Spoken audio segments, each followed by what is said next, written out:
अस्सलाम वालेकुम नाजरीन, मैं हूं करम नाज प्लीज।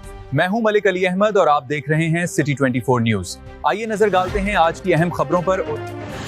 कसूर गाजी ग्रुप की जानिब से 7 मुहर्रम उल हराम पर सबील और लंगर का एहतमाम। कसूर में गाजी ग्रुप के अरकान ने 7 मुहर्रम उल हराम के मौके पर अकीदत और एहतराम के साथ सबील लगाई और अज़ादारान अवाम में लंगर तकसीम किया। ये फलाही और मजहबी खिदमत अल्लाह ताला की रज़ा के हुसूल के लिए अंजाम दी गई। गाजी ग्रुप के अरकान का कहना है कि ग्रुप आइंदा भी तमाम अहम इस्लामी अयाम और मजहबी मौके पर खिदमत खल्क और दीनी सरगर्मियों का सिलसिला जारी रखेगा। मुहर्रम उल हराम 12 रबीउल अव्वल, 13 रजब और दीगर इस्लामी मुनासबतों पर भी मुख्तलिफ प्रोग्राम्स और फलाही सरगर्मियों का इनेकाद किया जाएगा। गाजी ग्रुप ने नेकी और खिदमत खल्क के इस मिशन में शामिल होने के ख्वाहिशमंद अफराद को दावत दी है कि वो ग्रुप से रब्ता करें और इसके कार खैर में हिस्सा डालें। अहम अरकान तनवीर खोखर, सरदार साहब अली डोगर, रब्ता नंबर 0315318280 804।